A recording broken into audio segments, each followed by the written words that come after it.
Hello everyone, and welcome to the Tarot with Titania reading of the week for March 11th to the 18th, 2022. I hope you're all well.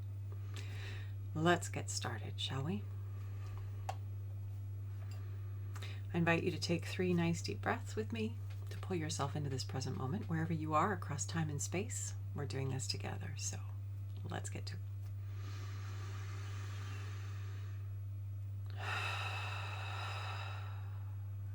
And just see a tree root coming down out of the base of your spine, anchoring you deep into this present moment, knowing that that tree root is not only grounding you in this present moment, but it is a conduit through which anything that no longer serves you can easily and effortlessly pass down into Mother Earth and become compost for new growth. Creator, this is your daughter Titania, and I'm here with all of your children, now and in the future, who are here listening and participating in pulling through the information that we most need to know this week, the March 11th to 18th, 2022. My intention is to be a clear channel for the information that we most need to receive right now, and to provide that to us all in a manner that we will easily and effortlessly hear, understand, and integrate for our personal and collective highest and greatest good. I'd like to invite my higher self, the higher selves of all those listening, as well as an overlighting angel of communication, to be present and facilitate this exchange and ensure that it happens in a manner that is smooth and effortless and clear and concise, and that we cover all that is in our personal and collective heart and mind in the time that we have together today. I'd like to thank the 4 archangels for coming to hold the 4 directions around us, creating a sacred container across time and space of light, of love, of wisdom, of beauty, of transformation, of healing. I invite Raphael to hold the east, Michael to hold the south, Gabriel to hold the west, and Uriel to hold the north. Thank you for coming.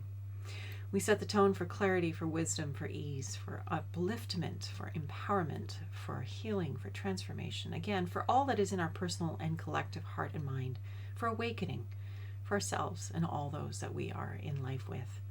And anything that doesn't match these frequencies is welcome to go now. Okay, let's go to the reading. Okay, I'm hoping, as I said, that you are all well. Oh, my candle's gone out again. We'll have to do it without. I think there's just a little bit too much wax in there. It doesn't want to stay lit. Okay, I'm going to light it. It's just weird not having it lit. But if it goes out again, I might light another candle. It's the beautiful candles that my friend makes for me, with intention and love. Now I've got a double fire going.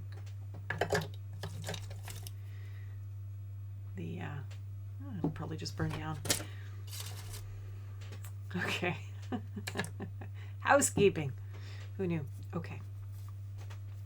There we go. That feels better, doesn't it? Flame of life, keeping us company. Symbol of warmth and well-being. Yes, as I was saying, I have a wonderful friend who makes these sacred candles for me. And this one has various gemstones and herbs and sacred herbs in it. Oh, it wants to go out again. It just doesn't want to stay lit. We'll see. It's distracting, eh? Sorry. It's because the Palo Santo is burning in there as well. And what's happening is it's burning the wax too quickly, perhaps. Just what you want to do is watch me play with candles, eh? Okay, I'm not starting it over. We're going to do it with the flame of love burning in our hearts, right? Onward. Creator, what do we need to know this week for our personal and highest and greatest good, so that we may be clear beacons of light and love on this planet, that we may have our light shining brightly in the world, and that we can easily and move through whatever it is that is blocking us from shining our light magnificently on the planet at this time, bringing light to the darkness that is all around. Let's face it, it's there's so much light on the planet right now. I'm sure you all are feeling it. If you've been anywhere where there's sunshine lately, the light is so incredible. Okay, let's start with the recent past. The influence is waning, but it continues into our present and into the future. And the card is change. And, well, I think that's pretty much been the constant of late, isn't it? So the energy of change, of that movement from one form to another, the snake shedding its skin, this is where we find ourselves as humanity. You know, it's an interesting time. I don't know. It feels like things are getting lighter. I don't know if that's how you guys are feeling, but it just feels like the energy is shifting and it's getting lighter and brighter. And I hesitate to say, well, we're through it. It's all good. And from here on in, it's onward and upward. I think this card is just reminding us of change, the energy of change, making friends with change and leveraging that energy and becoming more of who we want to be as a result of it. I mean, that's the blessing of any kind of contrast or any kind of challenge, is that it enables us to get clearer about who are we really. We learn about ourselves when we go through difficult times. We become stronger, and we also discover what it is that we prefer. And that's very important as a human creator, that we understand what we prefer, because then we know where to put our energy and our life force. So this energy of change, it's in the recent past, it continues into our present and into our future. The present card is the card of the Hierophant, which is the Pope in other decks. It's a major arcana. This is the card of the inner teacher, of going within, of learning to find our power within, living from the inside out. The answers that we seek are within. It's all about us having a practice of regularly going inside, grounding, accessing the broader, wiser part of us, and living from that space. Because when we do, we are wiser, we are kinder, we are more resilient, and we respond rather than react when life is difficult. So this is a superpower for us, accessing the inner teacher, the inner wisdom that we all carry within us. Very important and essential for us in thriving in the world and in life in good ways. The near future, we have the card of ruin. Now, the important thing to pay attention to, because it's an intense card, a name like ruin, right? It's a little freaky. But the thing that's really important to remember when you look at this card is that here we have this woman and she's bent over this child, and we don't know what the story is. We don't know what's going on with this child, but it looks pretty serious. But what's so incredible about this card is, despite all this adversity coming in at her, this person is able to focus 100% on where she is. We have this lightning of truth coming down into her heart, enlivening her, invigorating her, guiding her. So she's heart-centered and she's responding from the heart. Swords are about ideas and action. It's the realm of air. It's the mind. And so all this mind chatter could be going on and distracting her from what it is that she needs to be doing. But no, she is single-mindedly focused on what her heart is calling to her in the moment to pay attention to. And this is something that we all are going to need going forward into the future. We need to be living from the heart, from the inside out, not the outside in. Unlike the media and what they tell you to do, it's not about anybody outside of us telling us what to do. We need to go inwards. We need to find our wisdom inside and live from that authentic space, from the inside out into the world, and bring that gift of our personal wisdom and way of seeing and way of being into the world. We can be a clearing for each other, living from that authentic place, that congruent place. It's so enlivening to be surrounded by people who are living a switched on, congruent life of expression and truth. That's what we're being called to as humanity. That's part of this change. If we're just going to go back to sleep and want somebody else to drive the bus and not take responsibility for ourselves and our lives, then we're going to have some problems. That's where this could get difficult. If we are heart-centered and we are coming from the wisdom that comes from our connection to the broader, wiser part of us, we can navigate anything, no matter how difficult it gets. But if you're somebody who is getting your reassurance and your comfort from the outside in, you really need to rethink that. It's going to be important for you to find your power, your truth, your congruence, living in alignment with your authentic self going forward.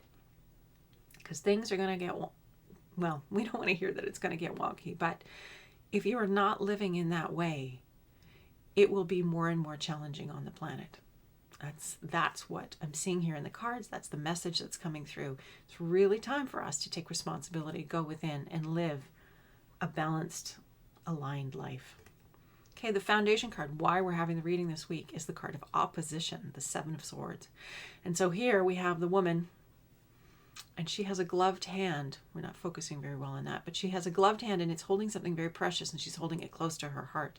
And she's fending off the incoming adversity with her bare hands, which wouldn't seem wise. You'd want to use the gloved hand for that, you'd think. But there's this idea of what is important, focusing on what is true for us and what is precious for us, and moving through the adversity, holding on to what that is precious and true in a good way, like an inside out way, like I've been talking about here, rather than, what other people tell us is precious, what other people tell us is important. We have to come home to ourselves. For a lot of us, it means the same kinds of things, but that we have to come to it from our inside out. And so in the face of whatever opposition we may come up against, we need to be strong and true and aligned and congruent. From that space, we can handle anything. We are strong enough to fend off with our bare hands whatever it is that comes our way. There's wisdom and strength and power in this way of being. And it's all about us stepping up and taking that responsibility. It's very, very important right now. We know when we work from the inside out what's most appropriate for us. We can't tell somebody else what's appropriate for them. That's not the way the path works. We're each here having a unique experience, and we discover what is appropriate for us. And we can be a shining beacon of what it means to follow your path wholeheartedly and with congruence and intention and alignment. But we can't tell anybody else what that means for them. They have to discover it for themselves from the inside out. So be a shining beacon. Be that change in your own life. Be the change that we're all looking for. But recognize that nobody here is coming here to change it for you. You have to change it for you. So if you're waiting on something, really think about this. Really think about this. If you're waiting for somebody else to do it for you, maybe reconsider why you expect somebody else to save you or rescue you. There seems to be a lot of that in the world. We're looking for a savior to come and get us and fix things for us. We're the ones who have to fix it. We are the ones who need to start taking responsibility. And how we do that is by living from the inside out in our own lives. And from there, we have a clarity of vision and a way of seeing and an understanding that surpasses anything that is disconnected, anything that comes from the outside in. And from there, we make different choices. And we're operating from a different level of existence. And it makes a complete difference in who we be in the world and what we call towards us.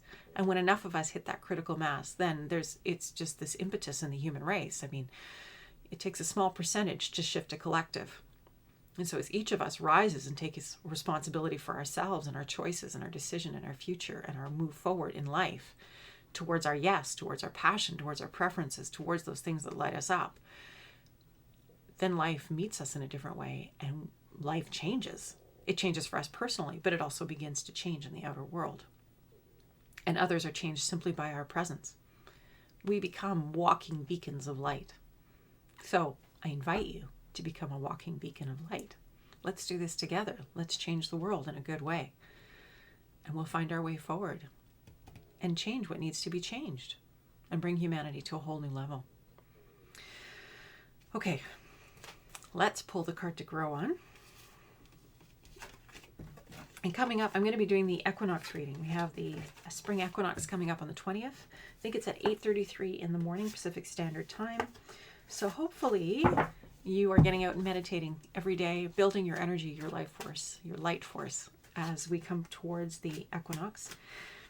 And then on the equinox itself, the vision that was shared with me was to spend time outside, wherever you are.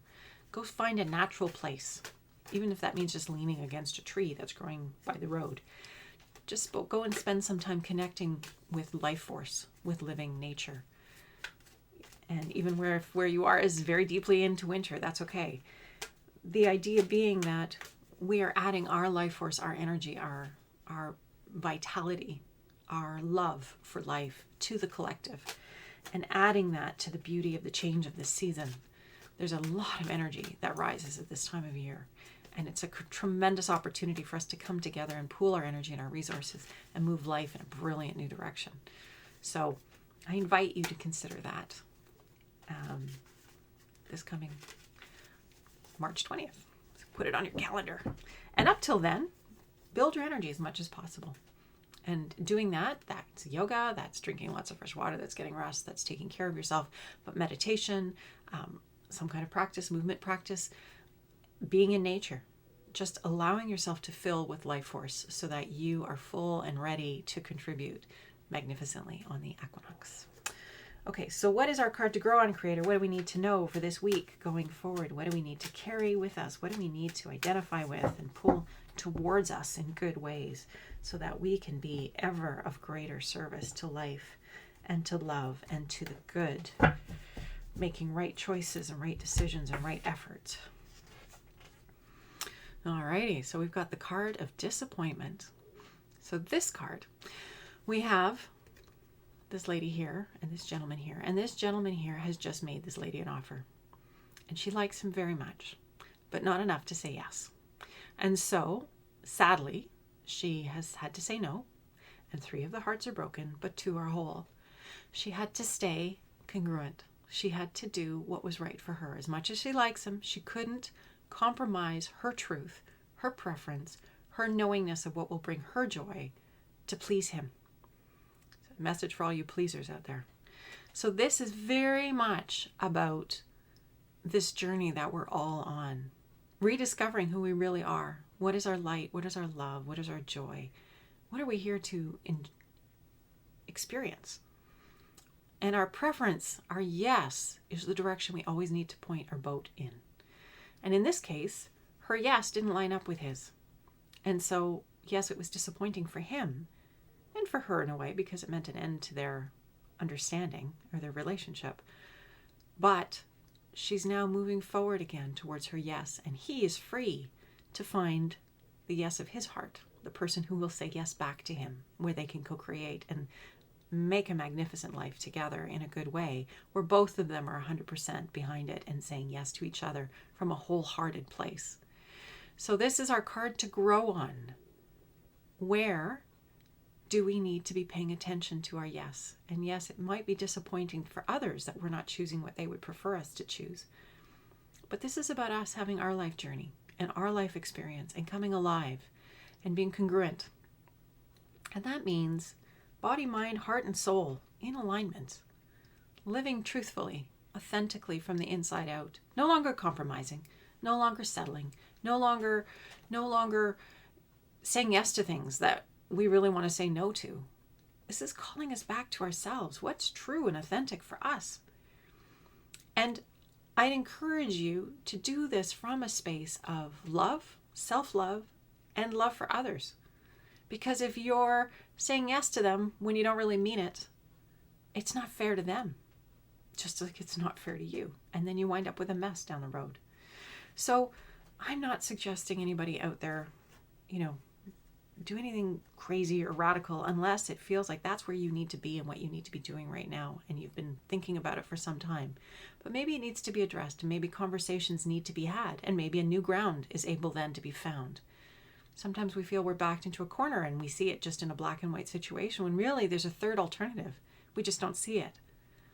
But it exists outside of our current little paradigm. We need to reach outside of that. And that's where communication can be helpful. That's where we can find a different space. Again, coming back to your heart, spending time in meditation, and coming at life with your highest and best intentions held in your heart. When you come at life from that place, there's always room to grow, to find more truth, to find more alignment, to find even more preference and yes in your experience, and to explore that with others who care about you. You can find that in relationship with other people who are living from that space of yesness. It's a pretty amazing thing to have a community of yes people who are all lined up with themselves and living authentically and truthfully. So going forward this week, just sort of paying attention. What are you saying yes to? And is it your yes, or is it what somebody else wants? And I'm not saying that you always have to say no, but always making sure that checking in with yourself to make sure that it is your yes, so you're not disappointing yourself. There's nothing worse than disappointing yourself. Yeah, we're all on this very interesting journey. We're getting there. We're figuring it out.